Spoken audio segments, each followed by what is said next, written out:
اعوذ باللہ من الشیطان الرجیم بسم اللہ الرحمن الرحیم۔ السلام علیکم۔ اس ویڈیو میں آپ کے ساتھ شیئر کروں گی جمعے کے فضائل اور جمعے کی سنتیں۔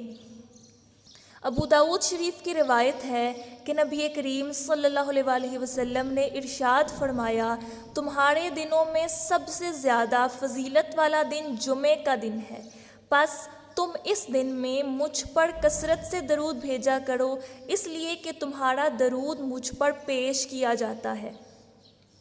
سنن ابن ماجہ کی روایت ہے کہ نبی کریم صلی اللہ علیہ وسلم نے ارشاد فرمایا کہ بے شک جمعہ دنوں کا سردار اور اللہ سبحانہ و تعالیٰ کی بارگاہ میں دیگر ایام سے زیادہ مرتبے والا اور عید الفطر اور عید الاضحیٰ کے دن سے بھی زیادہ عظمت والا ہے۔ اس میں 5 خصلتیں ہیں۔ اللہ سبحانہ و تعالیٰ نے آدم علیہ السلام کو اسی دن پیدا فرمایا۔ اسی دن اللہ سبحانہ و تعالیٰ نے آدم علیہ السلام کو زمین پر اتارا اور اسی دن میں اللہ سبحانہ و تعالیٰ نے حضرت سیدنا آدم علیہ السلام کو وفات عطا فرمائی۔ اس میں ایک ایسی ساعت ہے جس میں بندہ اللہ سے جو کچھ مانگے گا اللہ سبحانہ و تعالیٰ اسے عطا فرمائے گا، جب تک کہ وہ حرام شے طلب نہ کرے۔ اسی میں قیامت قائم ہوگی اور کوئی مقرب فرشتہ یا آسمان یا زمین یا ہوا یا پہاڑ یا سمندر ایسا نہیں جو جمعہ کے دن سے نہ ڈرتا ہو۔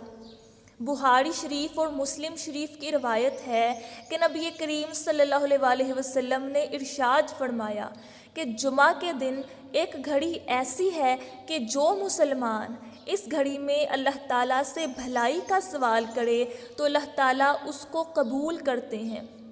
اور آپ نے ہاتھ سے اشارہ کیا کہ یہ وقت قلیل ہوتا ہے۔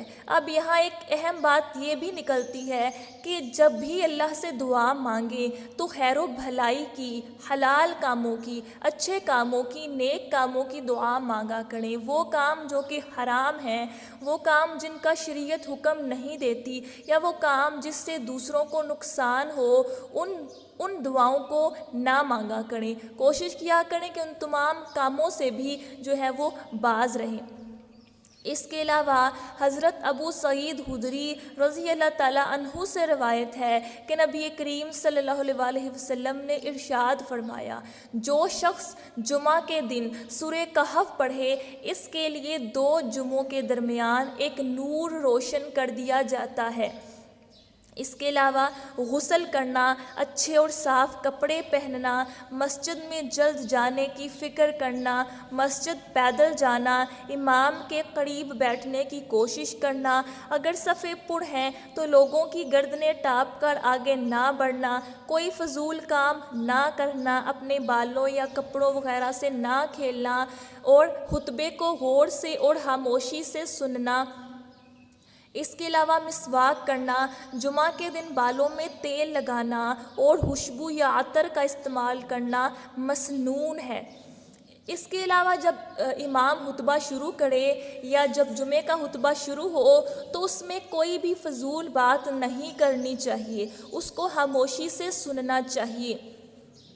حضرت عبداللہ بن مسعود رضی اللہ تعالیٰ عنہ کہتے ہیں کہ جب امام جمعہ کے لیے آ گیا پھر تمہارا اپنے ساتھی سے یہ کہنا کہ خاموش رہو، یہ بھی لغویت کے لیے کافی ہے، یعنی یہ بھی لغو بات ہے، یہ بھی فضول بات ہے۔ تو اللہ تعالیٰ سے دعا ہے کہ اللہ تعالیٰ ہمیں تمام سنتوں پہ عمل پیرا ہونے کی، ان کو اپنی زندگی میں شامل کرنے کی، تمام فضول کام، حرام کام، ان سب سے بچنے کی توفیق عطا فرمائے۔ اور اللہ تعالیٰ سے دعا ہے کہ اے اللہ ہمیں بھی ان لوگوں میں شامل فرما لے جنہیں تو ہدایت فرماتا ہے، اور وہ لوگ جو صراط مستقیم پر چلتے ہیں، اور وہ لوگ جو توبہ کرتے ہیں اور جن کی توبہ تو قبول فرماتا ہے، اور وہ لوگ جو تیرا خوب شکر ادا کرتے ہیں، اور وہ لوگ جن پر تو اپنا خاص کرم فرماتا ہے۔